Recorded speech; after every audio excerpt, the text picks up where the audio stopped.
Welcome guys sa isa sa mga training videos ko, and today I'm going to show you and share with you isa sa mga strategies na ginagamit ng team namin. Actually, itong strategy na to, shinare na to sa buong team namin every last Friday, one of the Fridays na exclusive online training sa team namin. Okay, so sa video na to, okay, why you needed to stay. You needed to stay dahil ito ang mga matutunan mo pag nagstay ka sa video na to. You will learn why you need an ebook. The second thing is you will learn what kind of content should you produce for your ebook. And number 3, how to create an ebook. Number 4, how to share your ebook. So, yung pinakaunang question, bakit ko kailangan ang ebook? Ito yung pinaka-common question na natatanggap ko sa mga tao. Okay, every time na sinishare ko ang value ng pag-create ng ebook. Guys, importanteng pag-create ng ebook to provide value sa mga prospects mo. Okay? If you wanted to position yourself as a leader or as an alpha sa a niche or sa nature ng business mo, then you have to consistently provide value. Okay? So, in providing value guys, maraming benefits yun sa'yo. Okay? Kung patuloy ka nagbibigay ng value nang walang kapalit sa mga target audience mo or sa mga prospect mo, okay, sila na mismo ang magiging or sila na mismo ang maging attracted sa iyo. So you will be able to attract your prospects. And also guys, they will going to search for you instead of you searching for them. Once na makita ka ng mga tao na patuloy na nagbibigay ng value consistently providing very valuable and very important information, then they will going to search for you instead. So easy na lang ang pagpo-prospect ng tao or pagpapa-join sa business mo. Alright? And also guys, the most important thing is they will going to see you as a leader and they will follow you. So, yan yung kagandahan kung patuloy kang nagpo-provide ng value sa target audience mo or sa mga prospects mo bago mo sila offeran. Again guys, this is the formula for a successful prospecting. You have to remember this. First is you have to provide value na related sa niche or related sa ino-offer mo na business or product. And the second one is offer, of course, and you will get results. And make sure na consistent mo itong ginagawa dahil consistency will provide you massive result. Okay? And again guys, ang sabi ko kanina na you will learn what kind of content you should produce or you should create for your ebook. So, depende yun guys sa niche mo or kung ikaw ay nasa industry ng network marketing, then you have to provide mga tips paano makapag-network ng tao na maayos, paano yung prospecting. Kung ikaw ay nasa field na nagbibigay ng health and wellness, pwede kang gumawa ng ebook, simple ebook lang, how to lose weight or ang mga tamang pagkain para magkaroon ng malusog na katawan. Yung mga simpleng ebook lang. Alright? And paano ka makakuha ng content para gawin mong ebook? Yan yung pinaka-importante. Kailangan ka mag-consume consistently ng mga bagong knowledge. How? By reading books na related sa niche mo, by watching videos, okay? Watching any training videos ng mga successful na tao na related sa niche mo, watching testimonials, and also watching mga proven and effective na mga information na totoong nag-work talaga. Pwede mong gawan ng ebook 'yon. Okay? Make it in a simple word. 'Yon. Kasi yung ginagawa ko, every time na lumalabas ako ng bahay, nakikinig ako ng audiobook. Okay? And every time na umuwi ako, yung audiobook na 'yon, ginagawan ko siya ng notepad sa computer ko or kahit sa phone ko lang, di ba may notes sa phone, yun, ginagawan ko siya ng draft kung ano yung mga natutunan ko, kino-convert ko siya ng ebook, tapos sinesave ko siya sa PC ko, at binibigay ko siya sa mga prospect ko or yung mga tao na sa list ko. Okay, so ngayon, I'm going to share with you paano ka makakreate ng isang ebook. So itong example ng mga ebook na nagawa ko, yan is the 8 deadly mistakes network marketers make and how to avoid them, and the 3 major strategies for effective prospecting and recruiting. Okay, dahil guys, ang field ko is, nasa field ako of online business. So, we offer digital training sa mga tao na mga nag-network offline. So, we cater internet marketing, home-based business, and personality development. So, isa to sa mga cover ng niche ko. Alright, so sabi ko ngayon, we're going to create an ebook. So, paano? So, this is a hands-on training and I want you to listen carefully. So, the first thing that you have to do is, pwede kang sumulat sa isang papel. Okay, pwede kang sumulat sa isang papel ng draft. Alright? Related sa ginawa mong content. Example ako, mag-open ako ng isang Word. Since naka-Microsoft, naka-Windows ako ngayon, mag-open ako ng isang Word. Tapos ipapakita ko sa inyo ang isa sa mga draft na ginawa ko. Diba pinakita ko sa inyo ito, 8 deadly mistakes. So, paano ko yan ginawa? Ito guys, paano ko yan ginawa? So, una, ginawan ko siya ng Word document. Okay? So, gamit ang Word document na to, yan, ginawan ko ng title. Madali lang to guys, promise. Yan, picture, pwede ka maghanap sa Google, yung mga free stock photos. Okay? Yan, cheat sheet. Yan guys, simpleng bagay lang guys, itong paggawa ng Word document para ka lang nagsusulat ng nobela. Okay? So, yan. Kunin naman lang yung importanteng natutunan mo sa pinakinggan mo or binasa mo or napanood mong movie or video. Alright? And by the way guys, importante after ng magbigay mo ng content, after ng content mo, don't forget na maglagay ka ng calls to action. So, it will tell your readers what to do next. Okay? Yan. So, itong call to action ko, you can connect with me because ginawa ko to guys dahil gusto kong kontakin ako ng mga taong nakabasa nito dahil I want to know ano yung feedback nila sa ginawa kong ebook.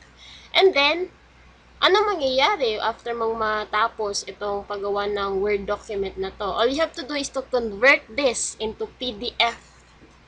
Okay, so, yung gagawin mo, yan, may button dyan. Click mo lang yan. And then, save as.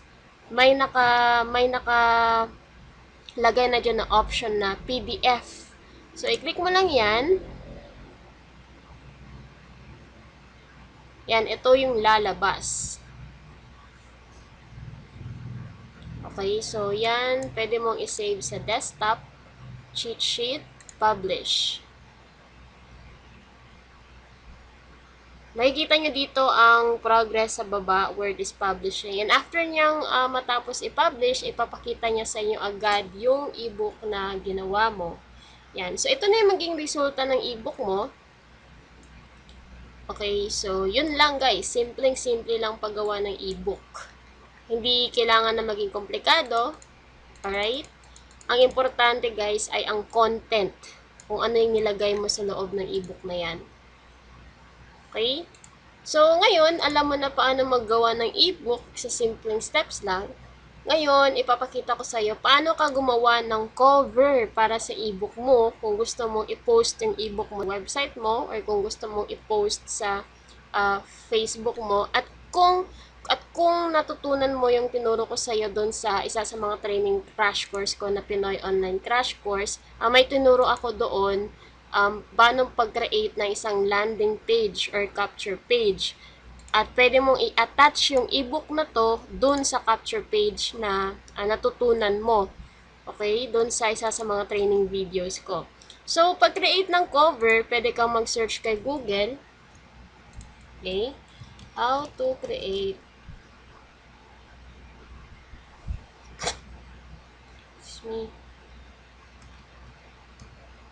ebook cover. Be resourceful lang guys. Kung gusto mong may malaman na isang bagay, pwede kang magtanong kay Google. Google is your friend. So, don't take it for granted. Google is always there to help you.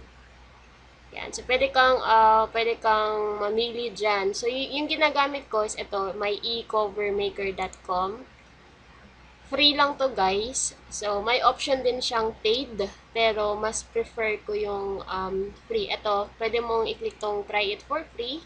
Tapos, once na i-click mo yon, may option dyan na pwede kang mamili ano yung, ito guys, itong mga nasa taas, ito yung mga free na pwede mong gamitin. So, yung ginamit ko is ito, kaya nagmumukha siyang ganito. Okay, so, paano gawin yan? I-click mo lang tong create discover, tapos mamili ka lang ng background mo, simple lang yan. Yan, di ba yan yung background ko kanina. Tapos guys, experiment mo lang yan. Experiment mo lang, explore mo lang tong website na to. Madali lang to guys, promise. So, mamili ka lang kung ano yung magiging, mo, tapos, click mo lang sa taas, select and continue. Tapos, lagyan mo siya ng text.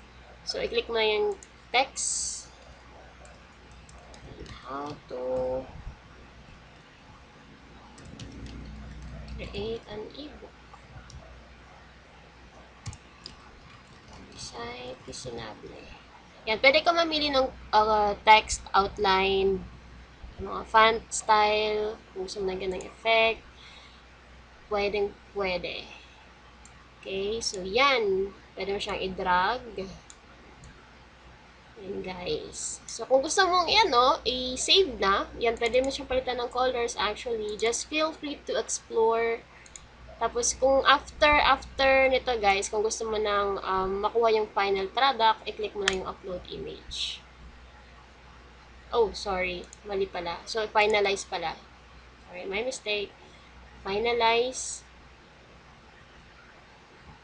Pag onset na tutorial. So, ito yung style ko ng pag-create ng ebook. So, shinare ko na sa inyo yung isa sa mga sikreto ko. And I hope na bibigyan mo to ng value at mag-take action ka agad after ng video na to. Kasi guys, I'm positive na kayang-kaya mong gawin itong ebook strategy after mo mapanood ang video na to. And again guys, make sure na mag-provide ka ng value sa mga prospect mo bago mo sila offeran, kasi kung offeran mo sila agad, that will, guys, yun yung isa sa mga reason bakit sila nagre-resist sa atin.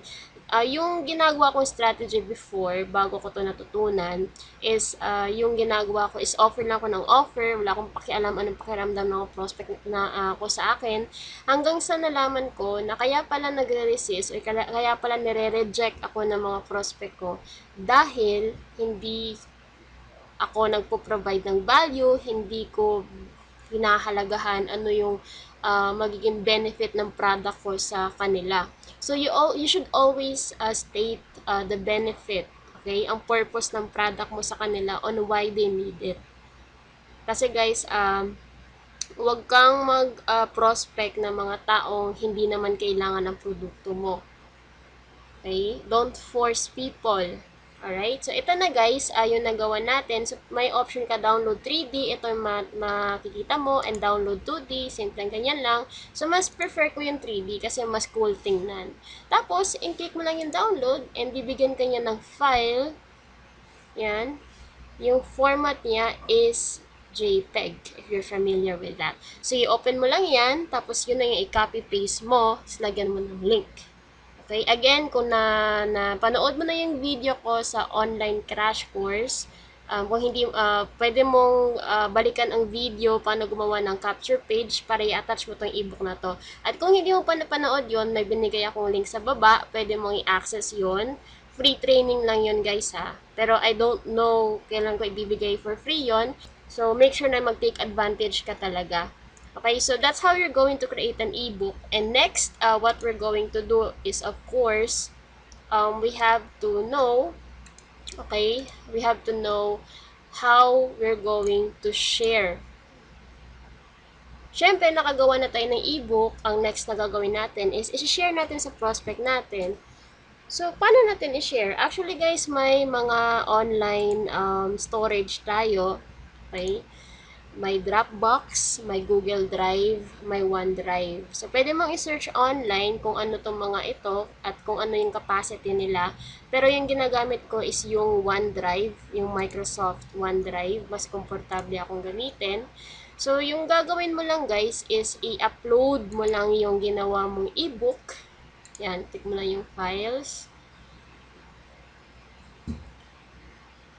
Paglo-load yan. Tapos hanapin mo saan mo sinave yung ebook na ginawa mo kanina. So, kanina, sinave natin dun sa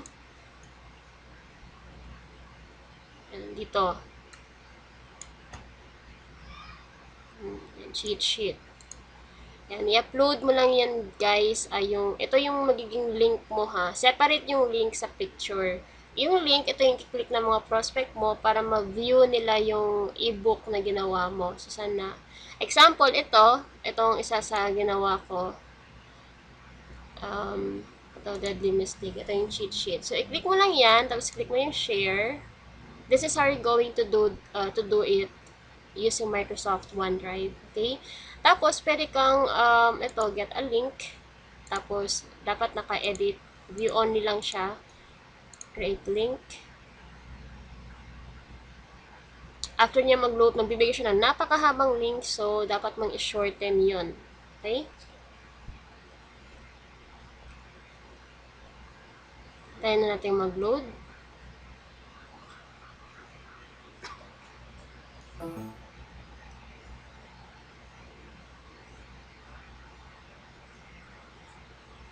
Medyo matagal-tagal siya kasi nagdedepende siya sa internet connection mo, but we're going to wait for it to stop kasi dalawa pa lang items nandito.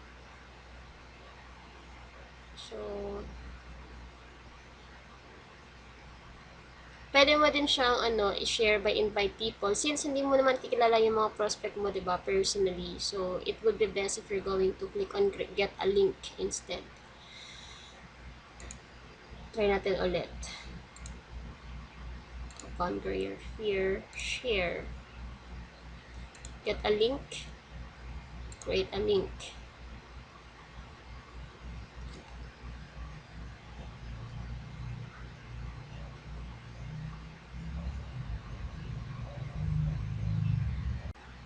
Ayan guys, may link na tayo. Tapos, itong link na to, ito yung ika-copy paste natin kung gusto natin i-promote or i-share yung Facebook, yung ebook natin sa Facebook, sa email, or dun sa lead capture page na tinuro ko sa inyo dun sa isa sa mga training course ko. Okay, pwede mong ilagay ang link. Ito yung link guys, ito magiging gateway ng mga tao or mga prospect mo para dun sa ebook na ginawa mo. So, ano makikita nila kung i-click nila yung link? So, tingnan natin guys ha. Sample. Yan. Ito yung link ng isa sa mga ebook ko na pinakita ko sa kanina. Okay, kinunan lang natin ng link.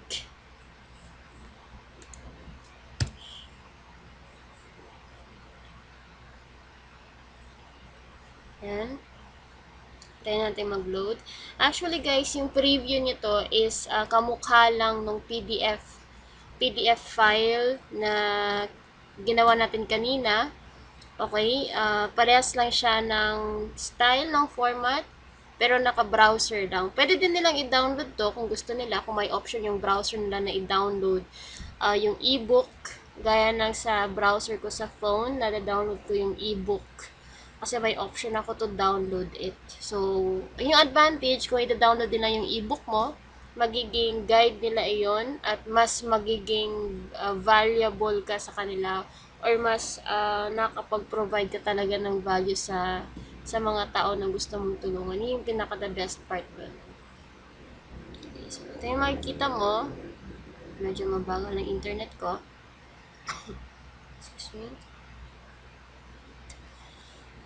And mareredirect sila dun sa ebook file or PDF file na ginawa mo. Okay, yan. Load na siya.